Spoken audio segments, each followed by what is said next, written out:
nikmat yang Allah titipkan kepada kita akan dimintai pertanggungjawaban. Summa latus'alunna yawma idzin 'anil na'im. Kemudian kalian akan ditanya pada hari tersebut tentang seluruh nikmat. Salat dan salam tidak lupa kita kirimkan kepada Rasulullah sallallahu alaihi wasallam beserta keluarga, sahabat dan orang-orang yang mengikuti beliau dengan baik. Beliau telah bersabda, "Man shalla alayya salatan wahida, sallallahu alaihi asyarah."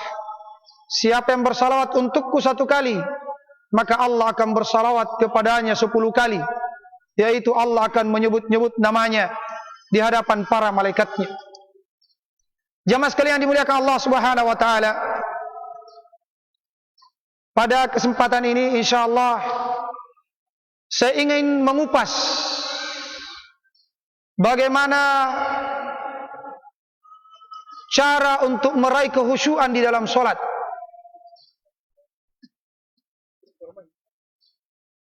Ini pembahasan yang sangat penting untuk kita sama-sama saling mengingatkan. Karena khusyuk ini adalah ilmu yang paling pertama kali diangkat dari muka bumi. Sehingga dari sekian banyak orang yang sholat, sangat sedikit di antara mereka yang mampu khusyuk di dalam sholatnya. Bahkan terkadang imamnya keliru, bertambah rakaatnya atau kurang rakaatnya, tidak ada yang sama sekali. Karena seluruh makmum yang dia pikirkan adalah urusan dunianya. Kadang terjadi seperti itu, jamaah sekalian. Tidak ada yang sadar, tidak ada yang konsentrasi kalau ternyata kita keliru di dalam sholat. Bahkan sebagian orang setelah salam baru dia sadar ternyata kita sholat. Iya. Karena tidak ada kekhusyuan di dalam sholat. Padahal khusyuk di dalam sholat ini adalah perkara yang sangat penting sekali. Sholat kita dinilai sesuai dengan kadar khusyuknya. Jadi pahala yang kita dapatkan di dalam sholat itu, bapak-bapak, ibu-ibu sekalian, itu tergantung kadar khusyuknya kita di dalam sholat. Sebagaimana sabda Rasulullah sallallahu alaihi wasallam, "Innar rajul la yansarifu min salatihi fama kutiba lahu illa usyru salatiha au tusuha au thumunuha ila qauli Nabi sallallahu alaihi wasallam au nisfuha." Sesungguhnya ada orang salat sampai selesai salatnya tidak dicatat pahala baginya kecuali hanya 1/10 dari salatnya yang dia dapat pahala. Atau cuma dapat 1/9-nya, 1/8-nya, sampai dapat 1/2-nya. Berarti kalau ada orang sholat dari takbir sampai salam, tidak ada yang dia ingat kecuali urusan dunianya. Dia atur barang-barangnya di dalam sholat. Iya. Dia atur barang-barangnya. Oh sebentar, saya mau siapkan tasku, koporku, sendalku, sepatuku, saya mau naik mobil ini. Sampai di Jeneponto saya belanja ini. Sampai di Makassar, salam. Iya, dari sholatnya tidak ada yang diingat kecuali merencanakan urusan dunianya. Tidak dapat pahala jamaah sekalian. Iya, berdasarkan hadis ini. Bahkan sebagian ulama mengatakan kalau sholatnya seperti ini dari takbir sampai salam tidak ada dia ingat kecuali dunia saja, tidak ada khusyuknya biar sedikit, disuruh ulangi sholatnya. Subhanallah. Begitu pentingnya ini sholat. Pentingnya khusyuk di dalam sholat. Bahkan Allah Subhanahu wa taala mengkategorikan bahwa orang yang beruntung hakikatnya adalah orang yang khusyuk di dalam salat. Qad aflahal mu'minun alladzina hum fi salatihim khashi'un. Sungguh beruntung orang-orang yang beriman. Beriman yang bagaimana yang beruntung? Yang khusyuk di dalam salatnya. Artinya mafhum mukhalafahnya dipahami secara terbalik.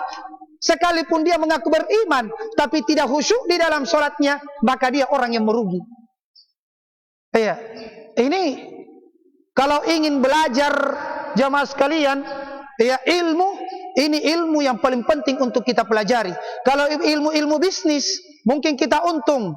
Iya, kalau kita jual beli bisnis sampai 1 miliar, tapi tidak khusyuk di dalam solat, masih merugi ki.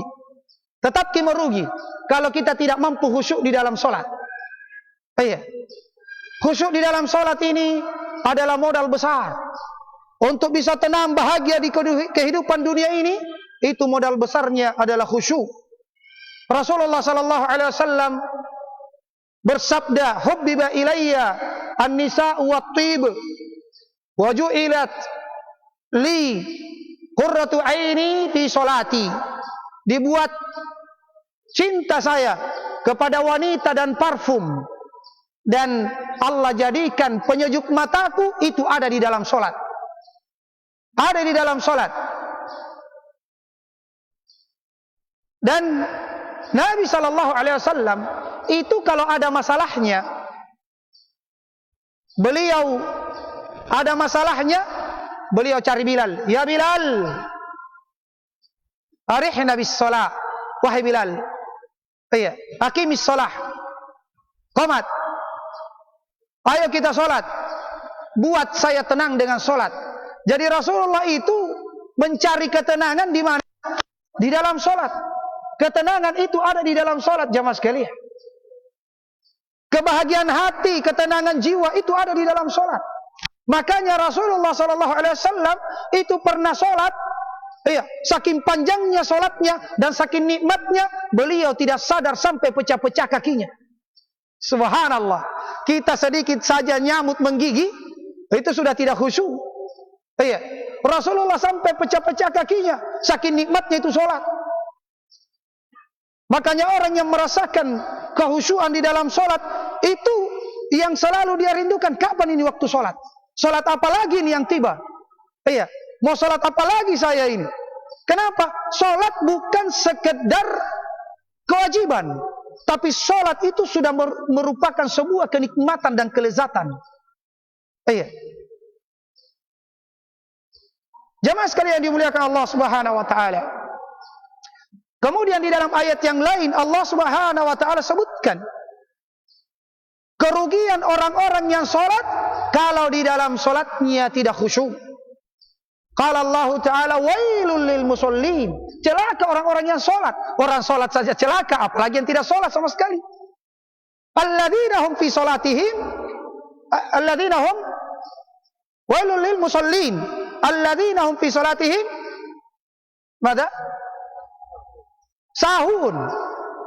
Wailul lil musallin, celaka orang-orang salat yang di dalam salatnya dia lalai. Iya. Alladzina hum fi salatihim sahun, alladzina hum yuraun. Karena dia ria di dalam salatnya. Nah, ini satu cara untuk bisa khusyuk, ikhlaskan niat ketika salat. Kapan niatnya rusak?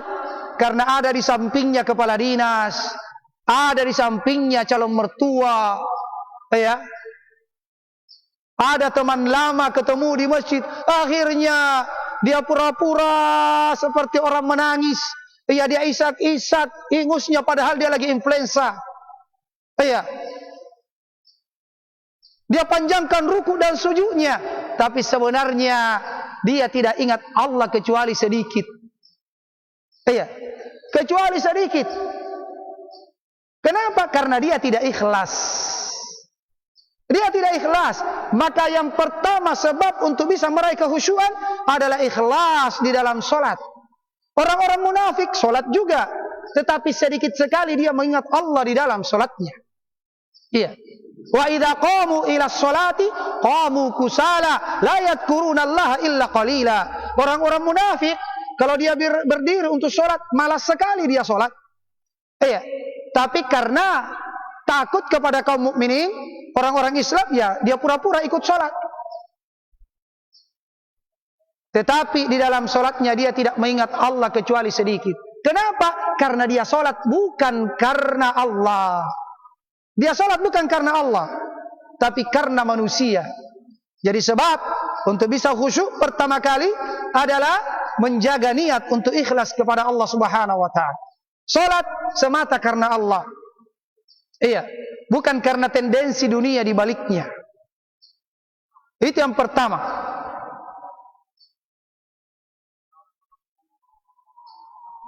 Kalau kita sulit khusyuk di dalam solat, maka koreksi niat kita. Jangan-jangan niat kita keliru. Jangan-jangan niat kita masih ada tendensi dunia. Kemudian, jamaah sekalian dimuliakan Allah, yang kedua, untuk bisa khusyuk di dalam solat, jadi cara meraih kekhusyuan di dalam solat itu ada faktor eksternal, ada faktor internal. Iya, eksternal ya, sebelum solat harus dipersiapkan dengan berpakaian rapi. Karena kalau berpakaian, ya pakaian berapi, bersih, suci, yang indah, itu membuat hati menjadi tenang. Iya, hati menjadi tenang. Karena khusyuk itu bukan pada anggota badan. Karena banyak orang mengira khusyuk itu pada anggota badan. Akhirnya dia condongkan badannya, ya, ketika dia sholat dan seterusnya. Tidak, khusyuk itu di dalam hati. Khusyuk itu di dalam hati, yaitu konsentrasinya hati seseorang ketika dia bermunajat di hadapan Allah Subhanahu wa taala dengan memahami apa yang dia baca. Penuh dengan pengagungan, rasa cinta dan rasa takut di hadapan Allah Subhanahu wa taala. Iya, itu khusyuk. Konsentrasi hatinya, dia pahami apa yang dia baca, gerakannya dia tadabburi, iya, penuh dengan pengagungan, rasa takut dan rindu, cinta kepada Allah Subhanahu wa taala. Cinta kepada Allah Subhanahu wa taala. Itu khusyuk. Namun ketika hati khusyuk, buahnya pada anggota badan. Karena Nabi sallallahu alaihi wasallam bersabda, "Inna fil jasadi mudghah, idza salahat salahal jasadu kullu, wa idza fasadat fasadal jasadu kullu." Ketahuilah, iya, sesungguhnya di dalam tubuh manusia ada segumpal daging. Kalau dia baik, baik seluruh anggota badan. Kalau dia rusak, rusak seluruh anggota badan. Ala wahiyal qalb. Ketahuilah yang dimaksud segumpal daging itu adalah hati. Kalau hati baik, akan tercermin pada anggota tubuh kita. Tidak akan banyak gerakannya ke sana kemari. Ya, tidak akan banyak gerakan-gerakannya di dalam solat. Di luar dari gerakan solat, kalau hatinya khusyuk. Namun ketika hatinya tidak khusyuk, maka banyak sekali gerakan-gerakan yang akan dia lakukan di luar dari gerakan-gerakan solat. Jadi solat itu, khusyuk itu di dalam hati. Di antara sebabnya adalah mempersiapkan diri sebelum solat dengan berpakaian yang indah. Khudhu zinatakum inda kulli masjidin. Iya, ambillah pakaian indahmu, iya, ketika engkau pergi ke masjid. Iya, ketika kita hendak sholat, maka kita pakai pakaian yang indah. Kenapa? Karena kita ini mau menghadap Allah. Masa mau pergi menghadap, ya, Pak Bupati, Pak Gubernur, pejabat, kita pakai pakaian indah? Iya. Sedangkan mau menghadap kepada penciptanya, pada para pejabat yang mengatur alam semesta ini, kita pakai pakaian yang seadanya. Iya. Di mana pengagungan kita kepada Allah Subhanahu wa taala? Iya. Di mana pengagungan kita kepada masjid? Sedangkan pergi ke tempat pesta, kita pakai baju-baju yang mahal, yang indah, yang bagus, disetrika. Namun ketika kita pergi ke rumahnya Allah, kita pakai pakaian seadanya. Jadi ini sangat membantu memakai pakaian yang indah. Ya, apalagi kalau pakai parfum, disunnahkan pakai parfum. Coba kalau kita tidak mandi, ya, masih badan kita masih bau, kemudian sholat, tidak khusyuk kita. Ya, tidak khusyuk kita di dalam sholat. Sulit untuk khusyuk, kita terganggu dengan bau badan sendiri. Apalagi kalau ada tetangga juga 11-12, juga tidak mandi. Tidak ada persiapan. Wah, ini paling kapan pipa imam selesai ini sholat? Kapan ini salam? Akhirnya tidak khusyuk. Maka dijaga. Kemudian disempurnakan wudunya. Disempurnakan wudu. Menyempurnakan wudu ini sangat membantu khusyuk nanti ketika sholat. Kita berwudu saja jamaah sekalian. Kalau kita di kantor, kerja, ya di kebun, atau di pasar kita jualan, kita bersentuhan dengan air wudu, kita berwudu dengan sempurna, itu segar luar biasa. Iya kan? Segar. nyaman. Itu belum sholat, baru selesai wudu. Jadi kalau wudu kita sempurna, itu juga membantu khusyuk di dalam sholat. Kemudian selanjutnya, ya, yang sangat membantu juga di dalam sholat, khusyuk di dalam sholat adalah berjalan ke masjid dengan tenang. Kata Nabi SAW, "Idza ataitumus sholata, fa'alaikumus sakinah wal waqar." Kalau kalian ingin sholat, ya, kalian ingin datang ke tempat sholat, maka wajib bagi kalian, ya, untuk berjalan dengan tenang, dengan penuh hikmat. Jangan lari, tidak boleh lari. Walaupun sudah qomat, tetap kita tenang, kita berzikir, ya, khusyuk. Ya, karena kalau kita lari masuk ke shaf, itu yang ada. Akhirnya apa? Terganggu.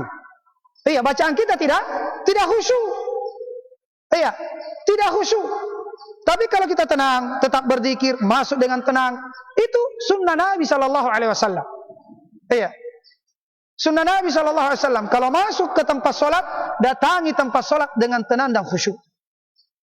Kemudian selanjutnya, ya, yang sangat membantu juga khusyuk di dalam salat, yaitu menjawab azan. Ini semua faktor eksternal sebelum masuk ke dalam salat.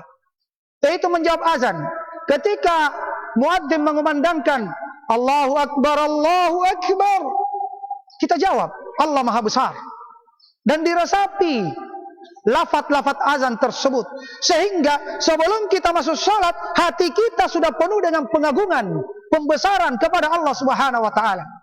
Iya, makanya kita disunnahkan, bahkan wajib untuk menjawab azan. Wajib untuk menjawab azan. Iya, karena itu sangat membantu kita di dalam salat agar bisa khusyuk. Iya. Kemudian selanjutnya, hilangkan seluruh apa yang bisa menyibukkan pikiran kita di dalam solat sebelum kita masuk ke dalam solat. Iya, Nabi SAW bersabda, "La salata bihadaratit ta'am, wala wa huwa yudafi'ul akhbathan." Tidak ada solat. Maksudnya jangan dulu kerjakan solat kalau makanan sudah disajikan. Iya. Sebagian ulama memberikan catatan kaki, kalau memang dia butuh makanan tersebut, kapan dia sholat, yang dia ingat ayam panggangnya, yang dia ingat kambing bakarnya, ya, maka di sini dia makan dulu baru sholat. Kenapa? Karena tujuan kita sholat untuk mengingat Allah, bukan untuk mengingat makanan. Lihat, begitu indahnya Islam, ya, bukan berarti kita mendahulukan makan, bukan. Tetapi kita ingin mengagungkan Allah. Jangan sampai kita memberikan kepada Allah sesuatu yang tidak ada nilainya sama sekali. Salat yang tidak khusyuk, bagaikan, ya, tubuh yang tidak ada roh di dalamnya, bangkai, mayat. Ya, itu kalau salat tidak ada rohnya, kalau tidak ada khusyuknya di dalam. Maka kita ini ketika ada hal yang bisa mengganggu kekhusyukan di dalam salat, bereskan dulu. Ya, matikan HP. Ya. Sebelum masuk, apa yang bisa mengganggu, bereskan. Baru kita masuk. Wala wa huwa yudafi'ul akhbathan. Dan jangan dia sholat dalam keadaan menahan BAK dan BAB. Iya, jangan dia sholat dalam keadaan menahan BAK dan BAB. Kenapa? Karena bisa jadi ketika dia tetap sholat, di dalam sholatnya yang dia ingat, kenapa ini Pak Imam lama sekali baru salah. Ya, kapan selesai ini? Nah, mau keluar ini. Kan begitu. Yang dia ingat apanya? BAK-nya, BAB-nya. Jadi itu kata Rasulullah, jangan dia sholat kalau sudah terhidang makanan atau dalam keadaan dia menahan BAK atau BAB. Iya. Kecuali mungkin makanannya dia tidak suka, dia kenyang, tidak akan mempengaruhi kalau dia tetap melanjut sholat, maka dia sholat. Iya. Dan kecuali ketika waktu sudah mepet, mau keluar waktunya, mau habis waktu sholatnya. Kemudian jamaah sekalian dimuliakan Allah Subhanahu wa taala, di antara sebab untuk bisa khusyuk di dalam sholat, kata Rasulullah sallallahu alaihi wasallam, "Idza qumta ila sholati, iya, fasalli sholatal muwaddi'." Kalau kamu berdiri untuk sholat, maka sholatlah kamu dengan sholat perpisahan. Dengan sholat perpisahan. Bagaimana kalau sholat perpisahan? Kita tes sebentar. Kalau sholat isya, Ya, sebentar kalau salat isya ki salat perpisahan maki. Ya, kemungkinan datang malaikat maut menjemput kita. Tidak ada salat subuh. Kita tinggalkan sudah dunia. Kira-kira bagaimana salat sebentar? Ya, akan kita khusyuk dan tidak pikirkan lagi dunia. Untuk apa mau dipikirkan mobil, rumah, jabatan, urusan-urusan dunia? Nama maki sebentar kembali ke kampung halaman, negeri akhirat. Ya, mau maki sebentar pulang ke negeri akhirat, kampung halaman kita. Terakhir maki sholat sebentar isya. Jadikan sholat terakhir. Setiap kali sholat, ini yang terakhir. Iya. Sebentar datang malaikat maut, tidak ada sholat selanjutnya. Tidak ada dipikir dunia kalau begitu. Iya. Tidak urus maki urusan bisnis di dalam sholat. Tidak ada urusan-urusan dunia. Jadi, di antara caranya untuk bisa khusyuk di dalam sholat adalah, jadikan itu adalah sholat terakhir. Iya. Kita tidak berangan-angan bahwa masih panjang umur kita. Ya, kita khawatir jangan sampai datang malaikat maut setelah sholat ini. Makanya, kalau seperti ini, ya mindset kita, maka insya Allah sangat membantu kita khusyuk di dalam sholat.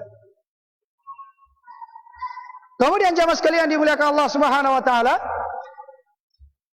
di antara yang sangat membantu seseorang khusyuk di dalam sholat adalah ma'rifatullah. Mengenal Allah Subhanahu Wa Taala. Mustahil orang bisa khusyuk kalau dia tidak mengenal Allah Subhanahu Wa Taala. Dan ini ada pembahasan khusus sebenarnya. Ya, ada pembahasan khusus. Ini nyomba, ini somba. Ya, ini nyomba, ini somba.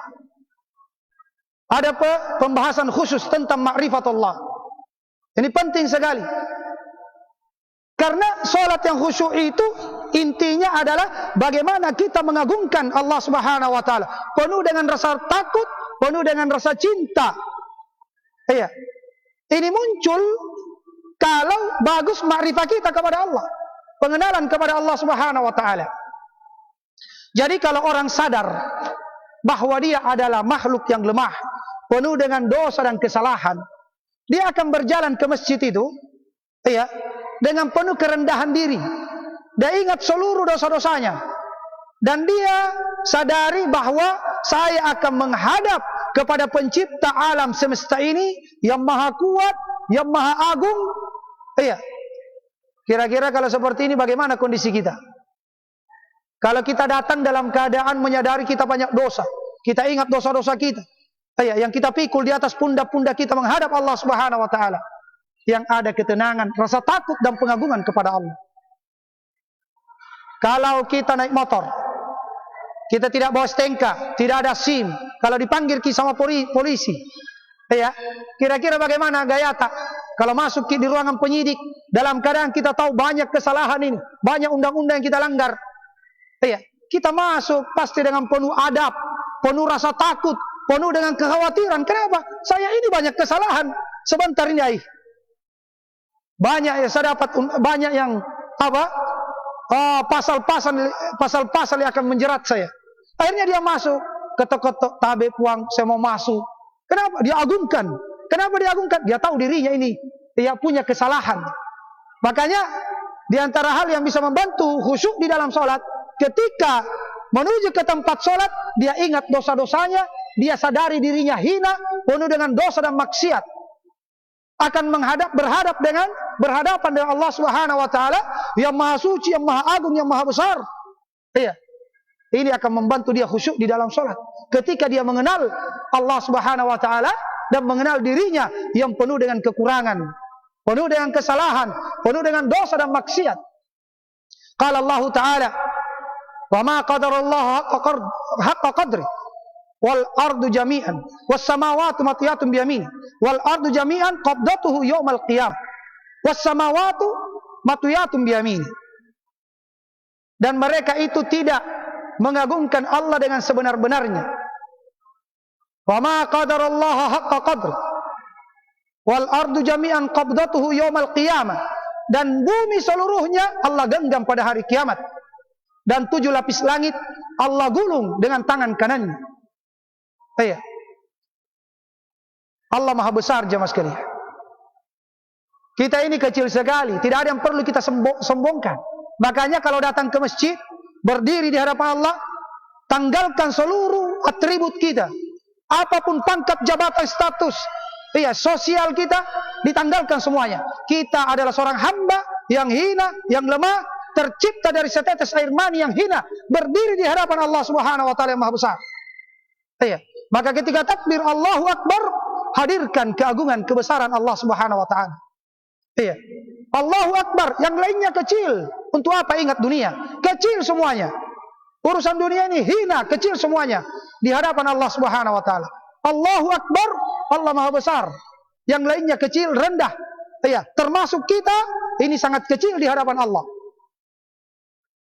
Bumi seluruhnya Allah genggam, 7 lapis langit. Allah gulung pada hari kiamat. Allahu Akbar. Kemudian selanjutnya, yang membantu kita khusyuk di dalam sholat, dan ini sangat penting, adalah memahami setiap bacaan dan zikir yang kita baca di dalam sholat. Makanya penting belajar bahasa Arab. Penting sekali itu belajar bahasa Arab. Alhamdulillah banyak dibuka pelajaran bahasa Arab di Bulukumba ini. Banyak sekali, gratis. Alhamdulillah. Pondok-pondok pesantren banyak sekali. Dan alhamdulillah pondok pesantren kami itu menerima biar orang tua, biar sudah jenggotnya. Karena pondok pesantren kami itu kami bangun memang untuk menyebarkan ilmu agama.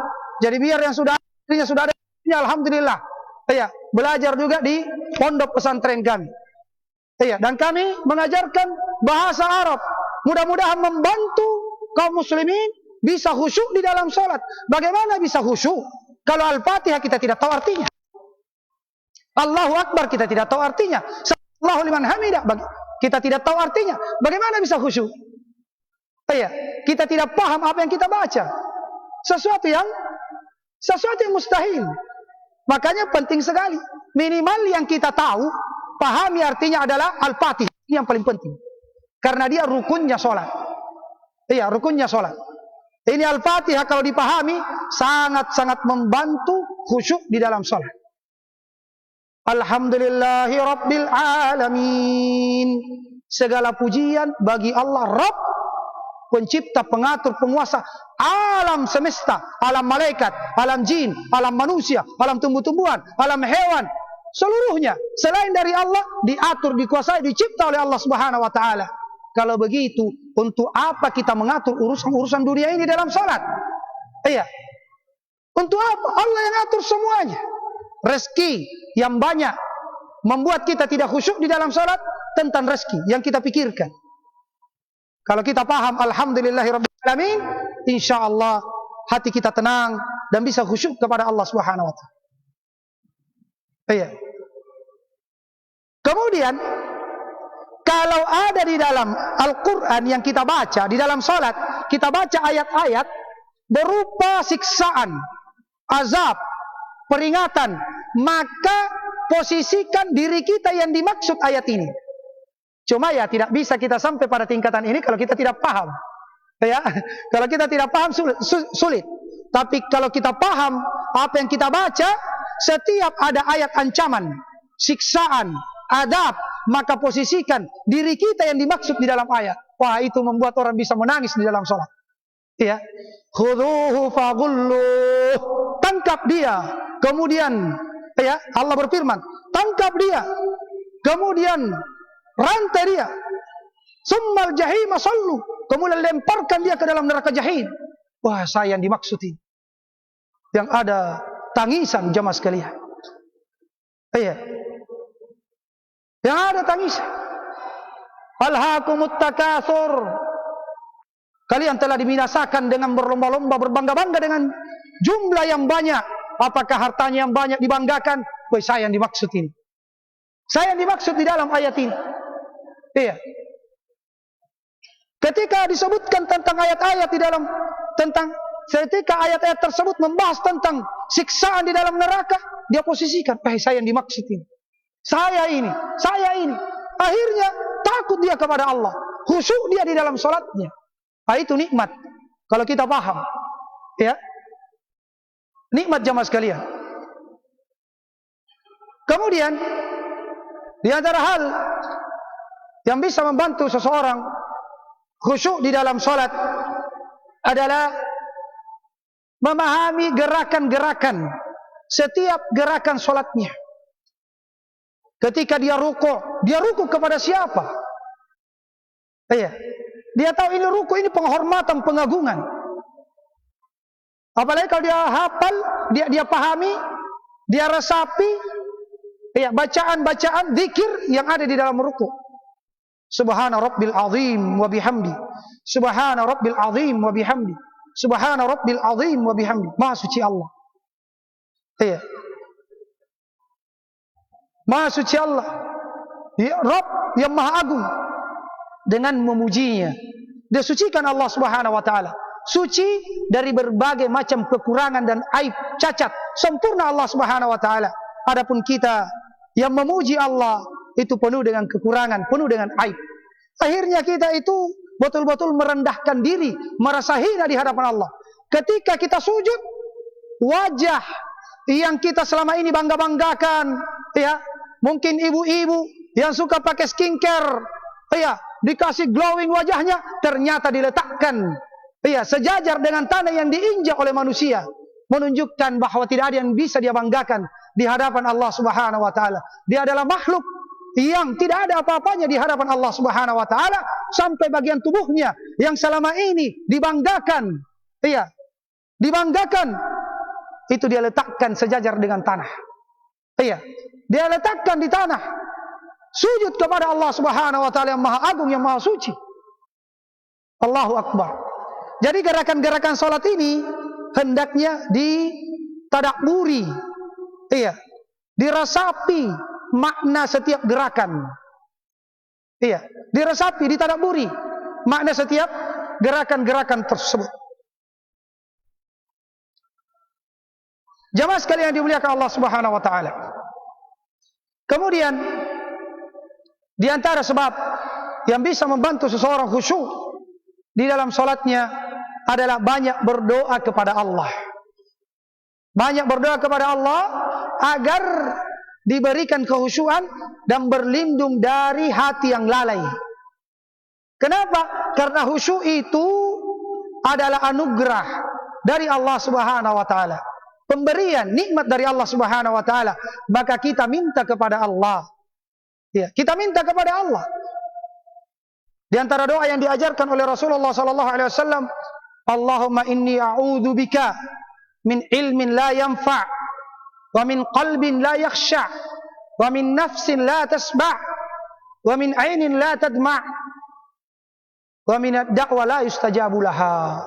Ya Allah, saya berlindung kepadamu dari ilmu yang tidak bermanfaat, dari hati yang tidak khusyuk. Iya.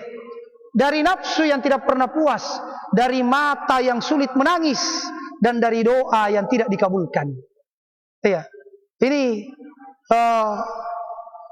apa yang bisa saya sampaikan. Waktu sudah masuk, ya. Iya. Mudah-mudahan kita semua diberikan oleh Allah Subhanahu wa taala nikmat berupa kekhusyuan di dalam salat, dan semoga Allah Subhanahu wa taala melindungi kita dari kelalaian di dalam salat kita. Innahu waliyudzalika wal qadiru alaih. Kalau ada yang benar itu datang dari Allah Subhanahu wa taala semata. Kalau ada yang salah dari saya pribadi, dan saya mohon ampun kepada Allah Subhanahu wa taala. Tidak lupa kami ucapkan jazakumullah khairan, terima kasih banyak, dan semoga dilipat gandakan pahala kepada pengurus Masjid Islamic Center yang telah berprasangka baik kepada kami, diberikan kesempatan untuk menyampaikan ceramah ini. Semoga Allah Subhanahu wa taala senantiasa memberkahi kita semuanya.